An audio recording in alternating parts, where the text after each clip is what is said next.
ఒక పక్క దీపం 2 దీపం నేనే పెట్టా మీకు ఎప్పుడో ఇచ్చా అన్నను మర్చిపోయారు దీపం పెట్టిన అన్నను మర్చిపోయారు అప్పుడప్పుడు మర్చిపోతారు కొత్త పిచ్చిగాళ్ళు వస్తే ఏదో మాయ మాటలు చెప్తే ఓసారి ఏమరపాటు వస్తుంది ఆశపడతారు ఉన్న నాలుగుకి మందే కొండ నాలుగుకి మందేసి ఉన్న నాలుగు పోయినట్టు మీరు చేసిన పనికి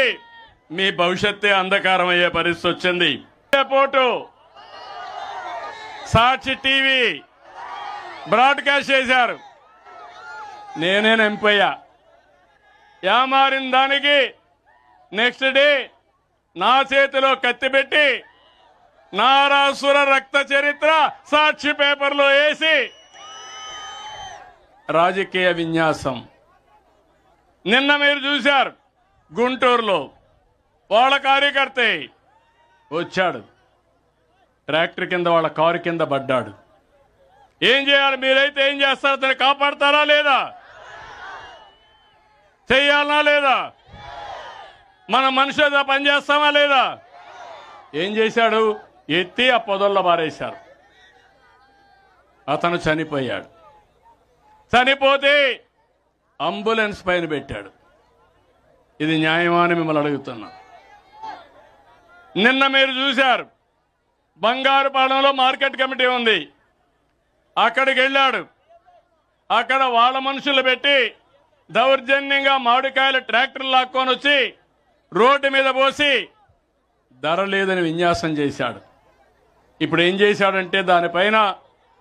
దుర్మార్గమైన కార్యక్రమం అక్కడ వచ్చిన వీడియో తీసి నిన్న నెల్లూరులో పెట్టాడంటే నెల్లూరులో బంగారుపాలెం మార్కెట్నే తీసుకొచ్చి అతను ఫేక్ వీడియోని ప్రదర్శించాడంటే మనిషి అని మిమ్మల్ని అడుగుతున్నా మీరు సాక్షి పేపర్ చూస్తారా అని అడుగుతున్నా సాక్షి టీవీ చూస్తారా అని మిమ్మల్ని అడుగుతున్నా ఇది ఫేక్ అవునా కాదని అడుగుతున్నా ఇక్కడ ఒక విషయం ఉంది మీ అందరికీ చెప్పాలి ఈరోజు రాజకీయాలు అనేటివి ప్రజల కోసం పనిచేయాలి వారి అంతిమ లక్ష్యం అధికారమైన నైతిక విలువలు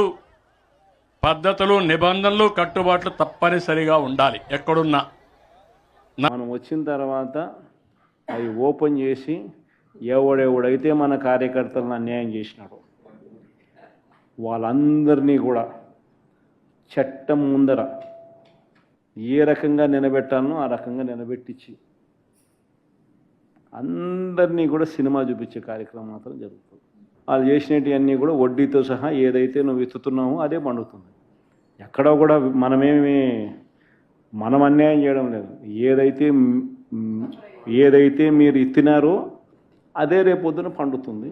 చక్కెర వడ్డీతో సహా చెల్లించే పరిస్థితి వస్తుంది అదొకటి ఖచ్చితంగా నెక్స్ట్ 10 రోజుల్లో రిలీజ్ చేయబోతున్నాం బాబు ష్యూరిటీ మోసం గ్యారంటీ అని ఏదైతే ప్రోగ్రాం జరుగుతూ ఉందో దాంట్లో మీరంతా కూడా ఇంకా అంత ఎక్కువ ఇన్వాల్వ్ కావాలి అంటే ఈ ప్రోగ్రామ్ అనేది అన్ని చోట్ల బాగా జరుగుతూ ఉంది ఆర్గనైజ్డ్ పద్ధతిలోకి తీసుకొని రావాలంటే గ్రామ కమిటీస్ను మనం ఎఫెక్టివ్లీ ఫామ్ చేయాలి ఎఫెక్టివ్లీ మనం ఫామ్ చేసే ఒక అవకాశం దీనివల్ల మనకు వచ్చింది ఈ ప్రోగ్రాం వల్ల ఈ ప్రోగ్రాము ఎందుకు ఎంత బాగా ఉందంటే ప్రతి చోట కూడా చంద్రబాబు నాయుడు చేసిన మోసం అనేది క్లియర్ కట్గా కనిపిస్తూ ఉంది ప్లస్ మోస్ట్ ఇంపార్టెంట్ థింగ్ ఏంటంటే మనల్ని పోగొట్టుకున్నామనేది కూడా ఆటోమేటిక్లీ కార్యకర్తల్లోనూ శ్రేయోభిలాషుల్లోనూ ప్రతి గ్రామ స్థాయిలోనూ కూడా అది విపరీతంగా కనిపిస్తుంది ఇంతకుముందు వైఎస్ఆర్సీపీ ప్రభుత్వం ఉన్నప్పుడు ఇవన్నీ అందుతాన్ని క్రమం తప్పకుండా అందుతాన్న పరిస్థితి నుంచి చంద్రబాబు నాయుడు వచ్చిన తర్వాత ఆ అందుతానేటివన్నీ ప్లేట్ తీసేసినాడు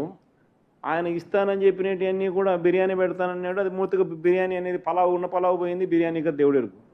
అనే స్టేజ్లోకి వెళ్ళిపోయిందనే టాక్ ప్రతి ఊర్లో జరుగుతుంది ప్రతి ఇంట్లో జరుగుతుంది కాబట్టి గ్రామ స్థాయిలో విపరీతమైన కదలిక వస్తూ ఉంది ఆ కదలిక వచ్చిన నేపథ్యంలో మనం దీన్ని ఆర్గనైజ్డ్ పద్ధతిలోకి తీసుకొని రావాలి సో జరగాలనంటే మీరు మూవ్ కావాలి ఆర్గనైజేషన్ ఇంకా రాబోయే రోజుల్లో అగ్రెసివ్గా ఇక యాక్టివిటీస్లోకి ఇన్వాల్వ్ కావాల్సి వస్తుంది. సో ఆర్గనైజేషన్ యాక్టివిటీస్లోకి ఇన్వాల్వ్ అయ్యే పరిస్థితి వచ్చే టయానికల్లా గ్రామ కమిటీస్ను పూర్తిగా 100% ఎఫిషియెంట్గా ఫామ్ చేయండి. దాంట్లో మీరు క్రియాశీలక పాత్ర పోషించాలి.